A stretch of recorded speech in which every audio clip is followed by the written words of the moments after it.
And so, I feel like we were going around the city looking for a view, looking for a place to really take it all in.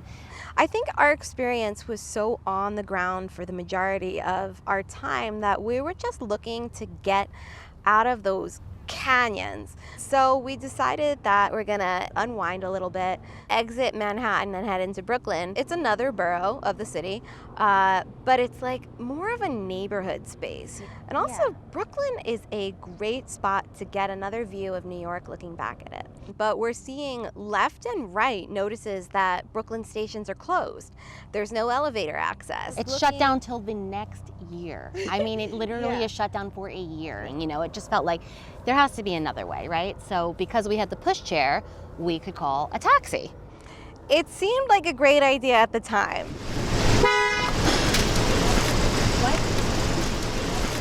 Okay, we want to walk the Brooklyn Bridge. The Brooklyn Bridge maybe have a lot of traffic right now. Oh, a lot of traffic, okay. You see? Yeah, our car ride turned out to be only slightly less chaotic than the subway. And it was just like, there was no escaping the craziness of it. When you go from one rushed experience to an insane car ride, it definitely builds, The Brooklyn Bridge is actually not only a motor vehicle bridge, but it's also a pedestrian bridge. Now we realize we can actually just get to where we need to or want to go via foot, and that's awesome. So we thought, okay, let's cross this pedestrian footbridge. And that's what we did. We started to go over the Brooklyn Bridge at sunset.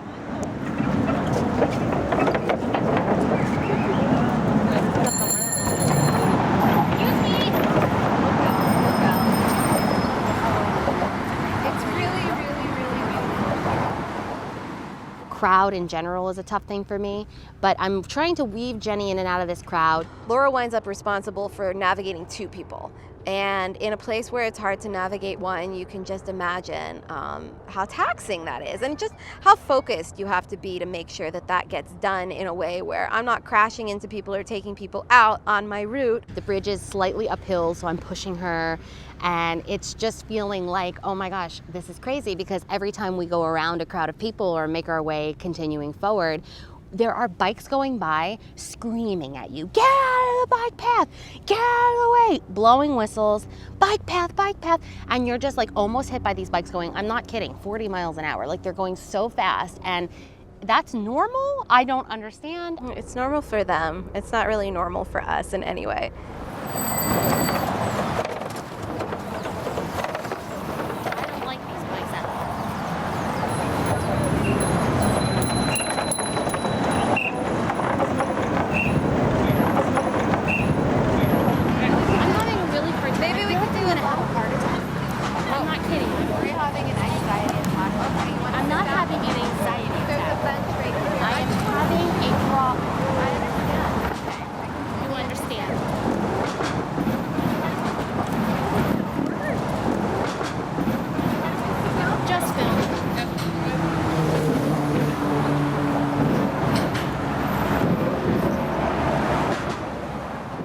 I had a complete meltdown. I had an anxiety attack that I can't even explain. There's no stop or pause button in the city. You get to that point, and so what started as our Brooklyn wind down turned into a serious wind up. I mean, I was just totally overwhelmed, and I had to say to Jenny, I can't handle this. Yeah, we were done with that day. And I keep on going in my boat, I'm rowing. My knowledge keeps growing, I'm the force in this boat. However, the next day we decided to give it another shot. Of course, living in New York, you have friends who live in the city. Most of our friends live in Brooklyn. So we decided, let's go connect with them, let's decompress a little bit. And the first people that we connected with were our friends Sasha and Sarah and their little boys. Sasha's a friend of mine from college. Hi.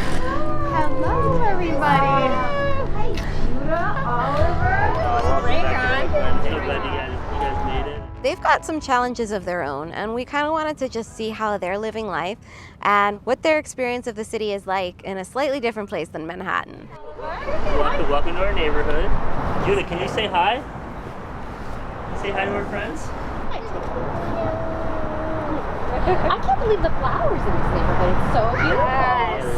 The botanical garden of Brooklyn is right here. Like remarkably nice, but I wouldn't think that in the city that You want to walk? Yeah, we'll follow Judah wherever he goes. All right. Judah, you want to push yourself? It just helps to touch base with people on a real level, people that you know, people who, when you reach out to them, are reaching back to you and can give you just a breath of fresh air. You know, we've been here about a year, and to start to think like the things that Judah has access to with us living in Brooklyn, you can go a lot of places. Here we go. Go.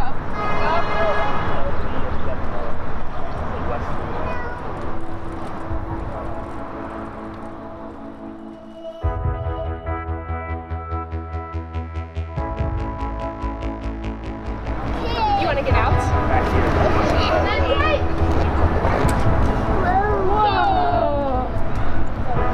You want to get up there?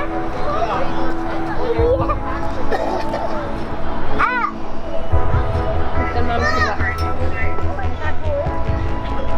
And then we pick you up. All right. Where should we go? Across? So he was born with a rare genetic condition. It's called CDG, congenital disorders of glycosylation. Basically, it's just that, you know, he's got some mutated genes that the combination of them causes some issues internally with his development. It causes muscle weakness. It can cause language delays, which, you know, he seems to be coming along. He has really good receptive language, so he understands a ton, but his expressive has been a little bit more delayed. Hearing loss, feeding issues, all sorts of things come along with it. Okay. He seems so happy. Yes. Well, you know, that's Oliver, 2 years old, so. There's so much joy. I can hear it, I can see it in the kids, and I'm just like, that's where it's at. Ready, set, go! Shake the bridge! We're constantly trying to catch hold of that, and sometimes it does take trying, you know? I mean, Laura and I have been here, 4 days navigating the city, and it's been challenging. And I totally relate with that. I mean, that's our life too, you know? I mean, the longer that we're here, things do get easier in some senses because we know how to navigate more, and it takes less like mental energy to remember which subway stop or what bus stop but no, I mean, we're still dealing with daily hardships just in terms of navigating the city, you know, things that we didn't anticipate. So you're not alone in that at all. Yeah. I mean, it's just crazy sometimes. You know? I would imagine. There's a lot going on here. And there's a lot of stuff that you just can't plan for. It's hard to walk into situations where you're feeling like, I can't handle this, you know? Totally. You are probably two of the most adventurous people I know. Particularly you, Sasha. When I met you, it was on campus, right? You were living in a dorm and you said, come on over, you know, we got a bunch of people, no problem getting you in. There's a flight of cement stairs and then a bend and then another flight of cement stairs. But it wasn't until we got down the first flight of cement stairs that you mentioned the second flight. Were you doing this on your own? Yeah, I was like... See, if I had been there, I would have been like, no. That's what I loved about you. Instantly, I was like, this guy is actually game, you know? Absolutely. And like, I feel like it gives you more opportunity to exercise that when you have real stuff in front of you every day.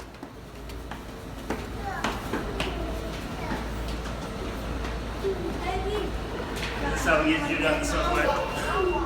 Actually, that's something I've been reflecting on lately, as much as I might complain to myself about, like, you know, this isn't, I didn't expect to have these obstacles to have to deal with every day, and why can't this just be easier, and how come I can't get where I need to go? But really, I've always been someone that likes to creatively solve problems, and physical problems right in front of me, and it's almost like I've been given this life where I get to figure out creative ways to meet these physical solutions every single day. With a child with special needs who depends on a wheelchair and has some mobility stuff, like, we're trying to help control as much as we can to sort of make things as easy as possible to just try to navigate. And so we're often coming up against things that there's no way to plan for that. Like, you're just gonna have to deal with it in the moment. I think that that's probably my biggest struggle, is that I'm always worried about something. You know, it's hard for me to just be like, whatever happens is going to happen and we're going to adjust, which we always do anyway. But it's really hard for me in my mentality to be like, I can handle this. It can be tough. Yeah. The city's huge, but really you get to know the place where you live and the place that you work. You get to know those really well. And that really has been our experience. You know, this 5-block radius, this is our home. You know, this is the kids' backyard. Yes. And you know, I love to explore, we love to see different parts of New York, but really this is where we spend the majority of our time, and so there's a familiarity. We love so many things about living here. Yes. We know different people on the block.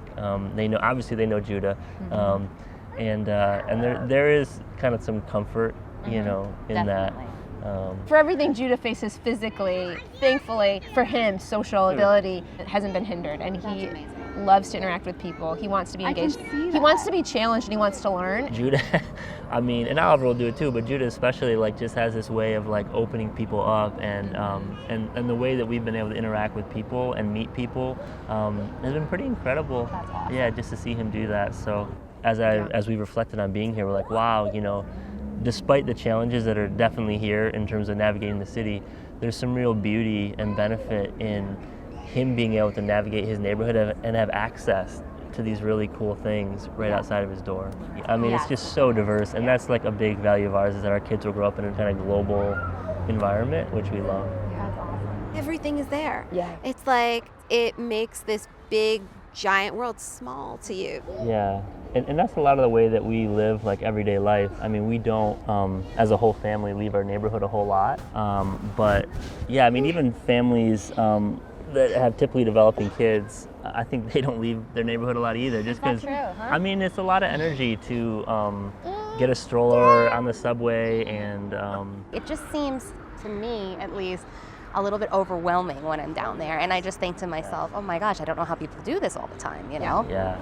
You're kind of like relying on that 1 or 2 elevators or the buses, which, you know, Honestly, we're pretty unfamiliar with the bus system. bus system is much more accessible. So we take That's the city awesome. bus with Judah to school. He goes to school on the city bus. Yes. Wow. The ramp comes down. Then the front 2 benches come up, and then there's room for 2 wheelchairs with straps, and the driver will help do all the straps. Where's Oliver? Look at this. Right here, guys.